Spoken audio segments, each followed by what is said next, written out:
পড়া একটি ভালো অভ্যাস অথবা পড়াশোনা করা একটি ভালো গুণ।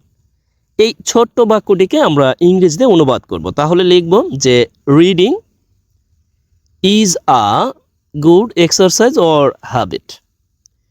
কত ছোট একটি বাক্য, সহজে লিখে ফেললাম। অনেকে বলতে পারেন এটা বড় অনুবাদের কি আছে বা শিখার কি আছে। দেখুন, আমি প্রথমেই ভার্বের সাথে আইএনজি ফর্ম অর্থাৎ জেরান্ড ফর্ম ব্যবহার করেছি, যা গ্রামারের ভাষায় নাউন হিসেবে কাজ করে। এবং এই আইএনজি যুক্ত ফর্ম অর্থাৎ এই জেরান্ড কোথায়, কিভাবে, কখন আমরা ব্যবহার করব তাই মূলত আজকে আপনাদের দেখাতে যাচ্ছি। ছোট ছোট বাক্য নিব এবং ছোট ছোট বাক্য ইতিমধ্যেই নিয়েছি। আমি একই ধরনের বাক্য নিয়েছি বারবার। এর মূল উদ্দেশ্য হচ্ছে আপনাদের সামনে ভালোভাবে উপস্থাপন করে আপনাদের বুঝিয়ে দেওয়া এবং আপনারা যেন বুঝে রিয়েল লাইফ এক্সপিরিয়েন্সে কাজে লাগাতে পারেন, সেই উদ্দেশ্যে মূলত আমি ছোট ছোট বাক্য এবং একই ধরনের বাক্য নিয়েছি। যাই হোক, প্রথমে আমি দেখলাম যে পড়া একটি ভালো অভ্যাস। তাহলে এইভাবে আপনি হাজার সেন্টেন্স তৈরি করতে পারেন, রাইট?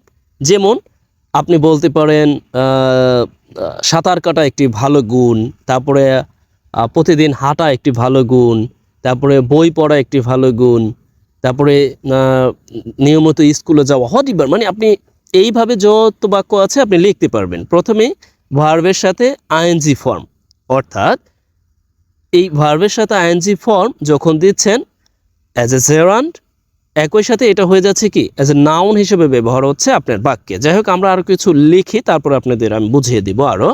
যে আমি পড়তে পছন্দ করি, রাইট? এই বাক্যটা আমরা অহরহ সবসময় বলে থাকি। আমি খাইতে ভালোবাসি, আমি টিভি দেখতে পছন্দ করি, আমি মুভি দেখতে পছন্দ করি, আমি সংবাদপত্র পড়তে পছন্দ করি। পরিবার আপনি এই ধরনের বাক্য কিন্তু আমরা অহরহ বলে থাকি এবং কি আমরা অনেকে লিখেও থাকি। কিন্তু তারপরও আমি দেখাচ্ছি শুধুমাত্র আপনাদের ওই যে বলে না যে যত বেশি প্র্যাকটিস করবেন ততই ভালো। তার জন্য আমি আবার একটু রিপিট করছি। বড় বড় যে সেন্টেন্সগুলো লিখতে গেলে যাতে সুবিধা হয়, ঠিক ওই জন্য আমি আবার একটু রিপিট করছি। যাই হোক, আমি পড়তে পছন্দ করি। তাহলে আমরা কি লিখতে পারি যে আই পছন্দ করি, এর ইংলিশটা আমরা লিখব। তাহলে লিখতে পারি কি লাইক। এখানে লিখব পড়া, তাহলে আমরা এখানে দিয়ে দেই রিডিং। পড়া পছন্দ করি। আবার যদি বলি যে আমি বই পড়তে পছন্দ করি, দেখুন একটা বাক্য কিভাবে আপনি বড় বানাতে পারেন। এখানে আমি দিয়ে দিলাম যে আমি বই পড়তে পছন্দ করি। আমার একটু দেরি হতে পারে যেহেতু আমি টাইপিং করছি, যে আমি বই পড়তে পছন্দ করি। তাহলে আমি লিখে দিতে পারি যে আই লাইক, বা বই পড়া পছন্দ করি, আই লাইক রিডিং বুক, যে আমি বই পড়া পছন্দ করি। আবার যদি বলি যে আমি প্রতিদিন বই পড়তে পছন্দ করি, প্রতিদিন, আমি প্রতিদিন বই পড়া বা পড়তে পছন্দ করি, তাহলে আমরা এই যে ঠিক এখানে দিয়ে দেব যে আই লাইক রিডিং। সব কিন্তু একই আছে, আমি জাস্ট এখানেও বাড়াচ্ছি, বাংলাতেও বাড়াচ্ছি, ইংরেজিতেও বাড়াচ্ছি। তাহলে আমরা এখানে অ্যাডভার্বটা এনে দিব এভরিডে, যে আমি প্রতিদিন বই পড়তে পছন্দ করি। পরিবার, আপনি এভাবে চাইলে সেন্টেন্সকে বড় বানাতে পারেন। যাই হোক, আমি বড় বানাবো না, আমি আরও কিছু দেখাচ্ছি, পরে দেখাবো যে আসলে কিভাবে আমি একটা সেন্টেন্সকে বড় করছি, একই সাথে কিভাবে আমি জেরান্ডের ব্যবহার অ্যাজ এ নাউন হিসেবে সেন্টেন্সের মধ্যে করতেছি। এরপরে সংবাদপত্র পড়া একটি ভালো অভ্যাস। দেখুন, আমি কিন্তু একই ধরনের বাক্য বারবার নিয়েছি। সংবাদপত্র পড়া একটি ভালো অভ্যাস। তাহলে এই সংবাদপত্র পড়া এই অংশটিকে আমরা লিখব রিডিং নিউজ পেপার। আমরা জানি নিউজ পেপার আমরা সাধারণত বলে থাকি, এটা সত্যি একটি ভালো গুণ। News paper, reading news paper. তাহলে আমরা ভার্ব দিব ইজ আ গুড এক্সারসাইজ। হরিবার, আরেকটি জিনিস মনে করিয়ে দিই, যখন আমরা জেরান্ডকে অ্যাজ এ সাবজেক্ট হিসেবে ব্যবহার করব, that means as a noun হিসেবে ব্যবহার করব আইএনজি যুক্ত ফর্ম, তখন ভার্ব সবসময় সিঙ্গুলার হবে। এটা মাথায় রাখবেন, ভার্ব সবসময় কি হবে? সিঙ্গুলার হবে। ওকে, তাহলে আমি লিখলাম যে রিডিং নিউজ পেপার, তার মানে হচ্ছে সংবাদপত্র পড়া একটি ভালো গুণ বা ভালো অভ্যাস। এরপরে আমি আরেকটু দেখাই, তারপরে আমি বলতেছি যে আমি প্রতিদিন সংবাদপত্র পড়া পছন্দ করি অথবা প্রতিদিন সংবাদপত্র পড়তে পছন্দ করি, তাহলে আমরা লিখতে পারি কি I like, right? I like, আমি পছন্দ করি সংবাদপত্র পড়া, তাহলে আমরা লিখব যে I like reading. I like reading newspaper everyday, যে প্রতিদিন সংবাদপত্র পড়তে পছন্দ করি। এখন কথা হলো এইরকমভাবে আপনি অনেক সেন্টেন্স তৈরি করতে পারেন, রাইট? দেখুন এইখানে আমি ব্যবহার করলাম হচ্ছে জেরান্ডকে অ্যাজ এ সাবজেক্ট হিসেবে, যে রিডিং তার মানে হচ্ছে পড়াশোনা করা অথবা পড়া একটি ভালো গুণ। এইখানে আমি কি হিসেবে ব্যবহার করলাম যে আই লাইক রিডিং, আমি বই পড়া বা পড়তে পছন্দ করি। এটাকে আপনি কমপ্লিমেন্ট বলতে পারেন অথবা অবজেক্ট হিসেবে ব্যবহার এটাও বলতে পারেন। পরিবার আর দেখাচ্ছি তাহলে পরিষ্কার হয়ে যাবে ব্যাপারগুলো। এরপরে এখানে লিখলাম যে রিডিং নিউজ পেপার, এটাকে বলতে পারেন হচ্ছে জেরান্ড ফ্রেজ, রাইট? যে জেরান্ড ফ্রেজ সাবজেক্ট, যে জেরান্ড এর সাথে একটু কিছু যোগ করে দিলাম, একসাথে জেরান্ড ফ্রেজ হয়ে গেল। যে reading news paper is a good exercise. এরপরে আরও দেখাচ্ছি যে কতভাবে আমরা এটার ব্যবহার করতে পারি। আমার শখ পড়া, তার মানে আমার শখ হচ্ছে পড়াশোনা করা, রাইট?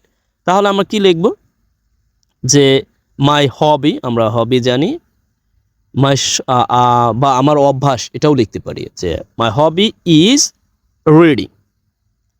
একটু বিষয় খেয়াল করুন তো, কখনো এই জেরনটা সাবজেক্ট হয়ে যাচ্ছে, কখনো অবজেক্ট হয়ে যাচ্ছে, কখনো কমপ্লিমেন্ট হয়ে যাচ্ছে, কখনো জেরন হয়ে যাচ্ছে, ফ্রেজ হয়ে যাচ্ছে, পরিবার। এই মাই হবি যেমন আমার শখ হলো পড়া, তারপরে আরও লিখি যে এইভাবে কিন্তু অনেক লিখতে পারেন, রাইট? যে আমার শখ হচ্ছে সাঁতার কাটা, আমার শখ হচ্ছে কাউকে গালি দেওয়া, খুবই মন্দ অভ্যাস, পরিবার। তারপরে বলতে পারেন যে আমার শখ হচ্ছে খাবার খাওয়া। তার মানে আপনি এই অবজেক্ট হিসেবেও ব্যবহার করতে পারতেছেন জেরান্ডকে, দ্যাট মিনস নাউনকে। এরপরে বই পড়ার অভ্যাস, এই দেখুন এতক্ষণ পর্যন্ত সব জায়গায় পড়া পড়তে ছিল, কিন্তু এখন একটি বাক্য এসেছে যে পড়ার অভ্যাস। এই যে র এর কাজটা আমি সবসময় এটাকে বেশি গুরুত্ব দেই কেন, আপনি যখন খুঁটিনাটি শিখে ফেলবেন বা ধরতে পারবেন তখন আপনার কাছে ইংলিশটা খুবই ইজি হবে। পড়ার অভ্যাস এটা আপনি কিভাবে লিখবেন, এটা কিন্তু একটা কোশ্চেন, হয়তো অনেকেই পারেন, খুব সহজ, কিন্তু প্রশ্নটা হলো দৈনন্দিন ব্যবহার করাটা গুরুত্ব। পড়ার অভ্যাস, তাহলে আমরা এই অংশটাতে সাবজেক্ট হবে, বোঝা যাচ্ছে যে পড়ার অভ্যাস, তাহলে আমরা লিখব যে হ্যাবিট অফ রিডিং, পড়ার অভ্যাস। একটা ব্যাপার খেয়াল করুন, আমি এখানে এই রিডিং এর পূর্বে অফ দিয়েছি, এর কারণ হচ্ছে এতক্ষণ পড়লাম পড়ার ইংরেজি লিখলাম হচ্ছে রিডিং, কিন্তু পড়ার এই যে র এর কাজটা করতেছে অফ, পড়ার। তদ্রূপভাবে যত বাক্য আপনি লিখবেন, যখন কোনো ভার্ব অর্থাৎ কাজ, মানে ইংরেজিতে যেটাকে ভার্ব বলি, বাংলায় যেটাকে কাজ বলি, কাজের কথাটা উল্লেখ করব, তখন যদি এই র উল্লেখ থাকে তার মানে বুঝে নিতে হবে ওই অংশটাকে আপনি যখন অনুবাদ করতে যাবেন তখন আপনাকে কি করতে হবে, সেই ইংরেজিতে সেই ভার্বের পূর্বে অফ এবং ভার্বটাকে আইএনজি ফর্ম করতে হবে। যেমন পড়ার অভ্যাস একটি ভালো গুণ, আমি বারবার একই ব্যাপার দেখাচ্ছি, ভালো লক্ষণ, দয়া করে ইজিভাবে নেবেন, এর মূল উদ্দেশ্য হচ্ছে সহজভাবে আপনাদের বোঝানো। তাহলে পড়ার অভ্যাস, তাহলে আমি যদি বলি যে খাওয়ার অভ্যাস, আমি যদি বলি যে গান গাওয়ার ধরন, রাইট? দেখুন এই যে গাও আর র আছে কিন্তু, তারপরে দেখুন আমি একটু লিখেই দিই যে গান গাওয়ার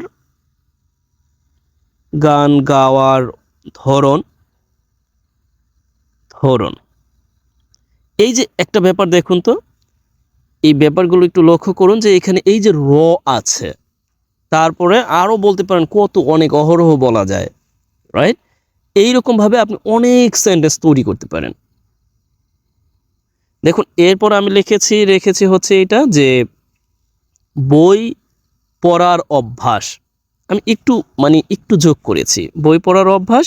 জাস্ট আমরা এখানে লিখে দেব কি যে বই পড়ার অভ্যাস।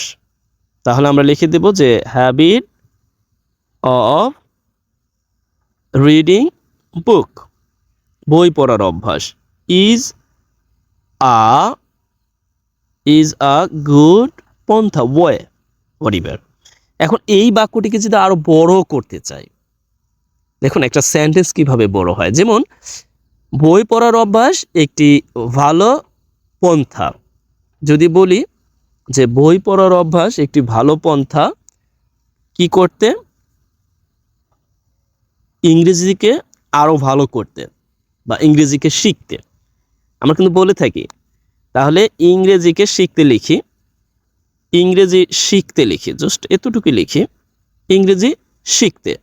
তাহলে আমরা এখানে একটু বাড়িয়ে দিব, এখানে যেহেতু বাড়িয়ে দিলাম তাহলে আমরা লিখতে পারি যে টু লার্ন ইংলিশ, শিখতে ইনফিনিটিভ দিলাম, টু লার্ন ইংলিশ শিখতে।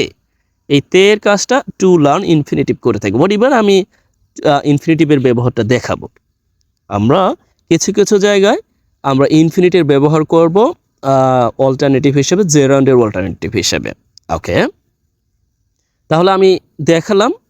এখন এখানে জেরান্ডের ব্যবহারটা কি? এখানে জেরান্ডের ব্যবহারটা হচ্ছে প্রিপোজিশনের পরে। তদ্রুপভাবে আপনি অনেক সেন্টেন্স তৈরি করতে পারবেন। মাথায় রাখবেন প্রিপোজিশনের পরে আপনার ভার্বটি যখন ব্যবহার করবেন তখন আইএনজি যুক্ত ফর্ম হবে, that means as a gerund হিসেবে বসবে, একই সাথে সেটা নাউন হবে। এই কখনোই মাথায় রাখবেন, কখনোই এটা কিন্তু অন্য কোনো পার্টস অফ স্পিচ হবে না। মাথায় রাখবেন এটা কি হবে, নাউন অথবা জেরান্ড। আপনার পরীক্ষা যদি আসে এটা কোন পার্টস অফ স্পিচ, আপনি বলবেন জেরান্ড। এরপরে যদি আপনার বলে যে এটা কোন পার্টস অফ স্পিচ, সহজেই বোঝা যাচ্ছে এটা একটি জেরান্ড। এখন কিছু কিছু অ্যাডজেক্টিভ আছে এইভাবে আইএনজি যুক্ত ফর্ম, যেমন ইন্টারেস্টিং, রাইট? এখন এটাকে আপনি বলে ফেলতে পারেন এই এটা তো ভাইয়া বলছিল বা স্যার বলছিলেন যে এটা তো জেরান্ড, এটা নাউন, দিয়ে দিবেন না দয়া করে। দেখুন আপনি যখন পড়তে যাবেন বা আপনি যখন উচ্চারণ করবেন, যখন আপনি মিনিং খুঁজে বের করবেন, তখনও কিন্তু বুঝতে পারবেন যে কোনটা নাউন আর কোনটা জেরান্ড, অর্থাৎ কোনটা ভার্বের সাথে আইএনজি ফর্ম, কোনটা জেরান্ড হিসেবে কাজ করছে, কোনটা নাউন হিসেবে কাজ করছে, এটা আপনি প্র্যাকটিস করতে করতে বুঝবেন।